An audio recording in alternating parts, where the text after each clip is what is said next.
Laporan orientasi P3K pengenalan nilai dan etika instansi pemerintahan bagi P3K tahun 2026. Assalamualaikum warahmatullahi wabarakatuh. Salam sejahtera untuk kita semua. Perkenalkan, saya Nur Halimah, SPD Penata Layanan Operasional di Bagian Umum Sekretariat Daerah Kabupaten Cirebon. Pada kesempatan ini, saya akan memaparkan laporan orientasi P3K 2026 yang berfokus pada pengenalan nilai, etika, dan rencana aksi strategis melalui inovasi digital siap kabar. Latar belakang orientasi. Penyelenggaraan pemerintahan Kabupaten Cirebon membutuhkan tata kelola birokrasi yang dinamis, responsif, efektif, dan efisien. Aparatur sipil negara P3K wajib memiliki integritas tinggi dan menginternalisasi nilai dasar berakhlak.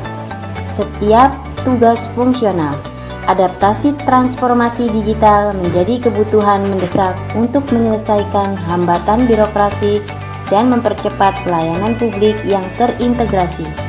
Visi dan misi Kabupaten Cirebon. Visi: Cirebon beriman, bersih, inovatif, maju, agamis, dan aman. Misi 1. Tata kelola bersih. Mewujudkan tata kelola pemerintahan yang bersih, melayani, akuntabel, dan profesional. Menerapkan transparansi dan reformasi birokrasi yang bebas dari praktik nepotisme serta mengedepankan efektivitas pelayanan publik.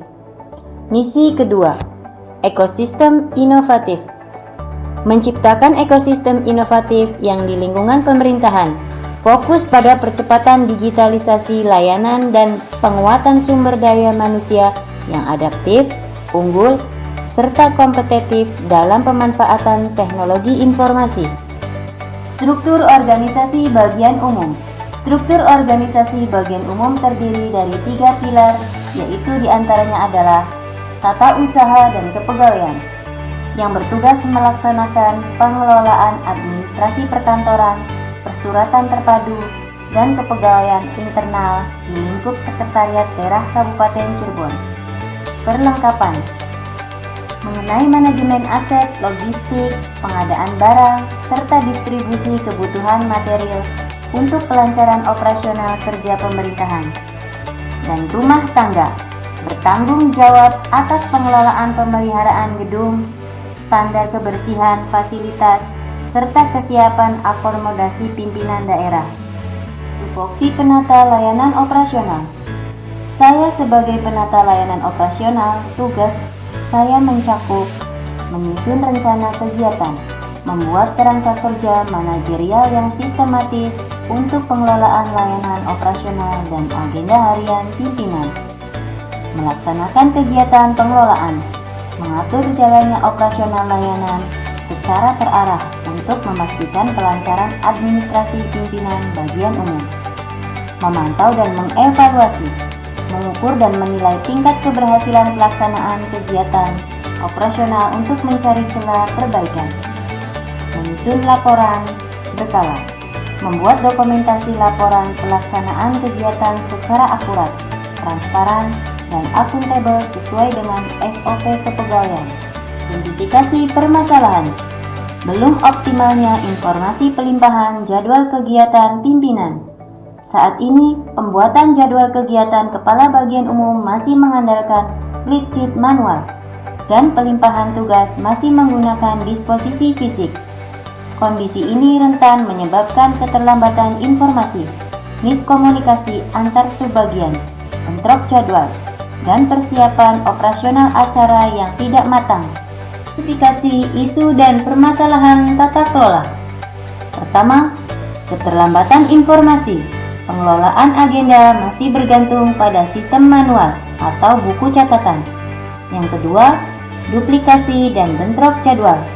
Kurangnya pemantauan yang terpusat menyebabkan benturan jadwal pimpinan.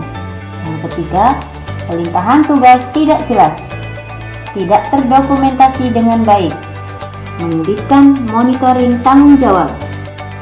Analisis metode USD. Melalui analisis USG, isu ini memiliki tingkat urgensi yang keseriusan yang sangat tinggi. Tanpa intervensi digital, resiko miskomunikasi dan hilangnya kepercayaan antar unit akan semakin memburuk. Inovasi siap kabag. Sistem integrasi digital. Rencana aksi perubahan berfokus pada perancangan dan implementasi sistem digitalisasi tata kelola agenda dan pelimpahan tugas. Inovasi ini akan memangkas jalur birokrasi manual, mempercepat distribusi informasi, dan menjamin transparansi kinerja di Sekretariat Daerah Kabupaten Cirebon. Kesimpulan dan tujuan: mewujudkan transformasi digital. Orientasi dan rencana aksi ini bertujuan meningkatkan keterampilan fungsional P3K untuk lebih adaptif terhadap penyelenggaraan e-government secara nyata. Melalui penerapan siap kabag, kolaborasi antar unit kerja akan meningkat, penyampaian informasi menjadi akurat, dan tata kelola di Sekretariat Daerah Kabupaten Cirebon menjadi lebih profesional, transparan, dan menjunjung core value ASN berakhlak. Mari kita wujudkan pelayanan pemerintahan yang maju dan inovatif. Terima kasih. Wassalamualaikum warahmatullahi wabarakatuh.